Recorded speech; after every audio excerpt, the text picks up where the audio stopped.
Hi friends, ఎలా ఉన్నారు? Welcome to Telugu job 365 YouTube channel.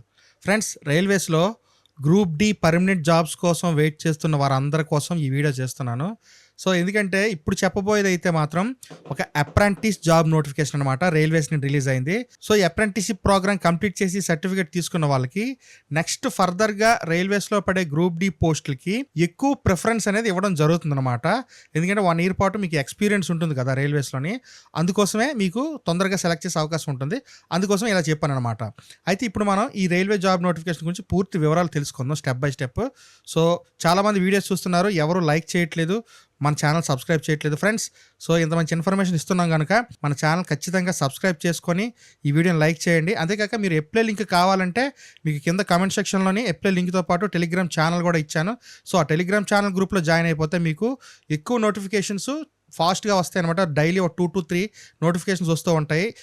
Friends, ఈ నోటిఫికేషన్ అనేది మనకి సెంట్రల్ రైల్వేస్ నుండి రిలీజ్ అయిందనమాట. Apprentice recruitment 2026. టోటల్గా మనకి 50 అప్రెంటిస్షిప్ పోస్టులకి ఈ నోటిఫికేషన్ పడ్డదనమాట. సో ఇక్కడ చూసుకున్నట్లయితే మనకి 10th క్లాస్ మరియు ఐటీఐ మార్కుల ఆధారంగా మెరిట్ లిస్ట్ తయారు చేసి అభ్యర్థులను ఎంపిక చేస్తారు. సో మీరు 10th క్లాస్తో పాటు ఐటీఐ పాస్ అయ్యున్నట్లయితే ఈ అప్రెంటిస్షిప్ ప్రోగ్రామ్కి ఎలిజిబుల్ అనమాట. సో ఒకసారి రిక్రూట్మెంట్ వివరాలు చూసుకున్నట్లయితే మనకి ఇక్కడ 51 పోస్టులు ఇచ్చారు. అప్రెంటిస్షిప్ ప్రోగ్రాము మెరిట్ లిస్ట్ ఆధారంగా సెలెక్ట్ చేస్తారు. ఆన్లైన్లోనే అప్లై చేసుకోవాలన్నమాట. సో మనకి ఇక్కడ అఫీషియల్ వెబ్సైట్ కూడా ఇచ్చారు. సో ఇది మీరు కావాలంటే క్లిక్ చేసుకోవచ్చు. లింక్ నేను కింద డిస్క్రిప్షన్లో ఇచ్చాను. తర్వాత ఇంపార్టెంట్ డేట్స్ విషయానికి వస్తే మనకి ఈ అప్లికేషన్స్ ఆన్లైన్లోని మార్చి 10వ తారీఖు నుండి స్టార్ట్ అయ్యాయి అనమాట. సో అప్లై చేసుకోవడానికి లాస్ట్ డేట్ ఏంచి మనకి April 9. సో టైం ఎక్కువ ఉందని నెగ్లెక్ట్ చేయొద్దు. సో మీరు వెంటనే అప్లై చేసుకోండి.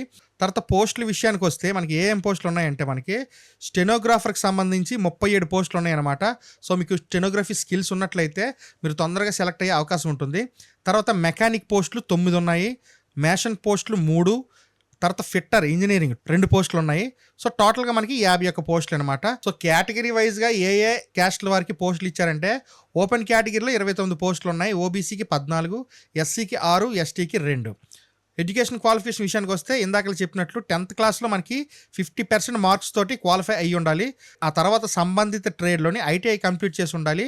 దీంతోపాటు మనకి ఎన్సీవీటీ లేదా ఎస్సీవీటీ సర్టిఫికేట్ కూడా ఉండాలి. ఇది గుర్తుపెట్టుకోండి. సో ఇంకో ఇంపార్టెంట్ విషయం ఏంటంటే ఇంజనీరింగ్ డిగ్రీ కానీ డిప్లొమా కానీ కంప్లీట్ చేసిన వాళ్ళైతే ఈ అప్రెంటిస్షిప్ ప్రోగ్రామ్కి ఎలిజిబుల్ కారు. తర్వాత ఏజ్ విషయానికి వస్తే మనకి ఇక్కడ చూడండి 2002, 2011 మధ్యలో డేట్ ఆఫ్ బర్త్ ఉన్నవారు అందరూ అప్లై చేసుకోవచ్చు అనమాట. ఓబీసీ అయితే 1999 నుండి 2011 వరకు, ఇంకా ఎస్సీ ఎస్టీ అయితే 1997 నుండి 2011 మధ్యలో పుట్టినవారు అప్లై చేసుకోవచ్చు. సెలక్షన్ విషయానికి వస్తే మనకి ఎటువంటి ఎగ్జామినేషన్ అనేది ఉండదన్నమాట. రిటర్న్ ఎగ్జామ్ జస్ట్ మనకి 10th క్లాస్ మరియు ఐటీఐలో వచ్చిన మార్కులను బేస్ చేసుకొని మెరిట్ లిస్ట్ తయారు చేసి అందులో సెలెక్ట్ చేస్తారనమాట. తర్వాత మనకి సెలెక్ట్ అయినట్లయితే ప్రతి నెల స్టైఫండ్ అనేది ప్రొవైడ్ చేస్తారు. ఇది మనకి ఎంత ఉంటుందంటే 9,600 రూపాయల వరకు ఇస్తారనమాట స్టైఫండ్. సో ట్రైనింగ్ అనేది మనకి 1 సంవత్సరం ఉంటుంది. అప్లికేషన్ ఫీజు విషయానికి వస్తే జనరల్ క్యాండిడేట్స్ అండ్ ఓబీసీ క్యాండిడేట్స్కి అయితే 100 రూపాయల ఫీజు. తర్వాత ఎస్సీ ఎస్టీ ఉమెన్ పీడబ్ల్యూడీ క్యాండిడేట్స్కి అయితే ఫీజు అనేది ఏమాత్రం లేదు. తర్వాత మనకి ఆన్లైన్లో సబ్మిట్ చేయాల్సిన డాక్యుమెంట్ లిస్ట్ ఇచ్చారు రిజిస్ట్రేషన్ టైంలోనే. 10th క్లాస్ మార్క్ లిస్టు, తర్వాత date of birth certificate, ITI mark list, NCVT SCVT certificate ఏది ఉంటుంది, తర్వాత కుల ధృవీకరణ పత్రం ఎస్టీ ఎస్టీ ఓబీసీ అయితే ఆ సర్టిఫికేటు, ఒకవేళ మీరు పీడబ్ల్యూడీ అయితే ఆ సర్టిఫికేటు, ఎక్స్ సర్వీస్ మెన్ అయితే ఆ certificate, Aadhaar card, passport size photo, ఇంకొక సంతకం అనేది మనకి చేసి అప్లోడ్ చేయాలన్నమాట.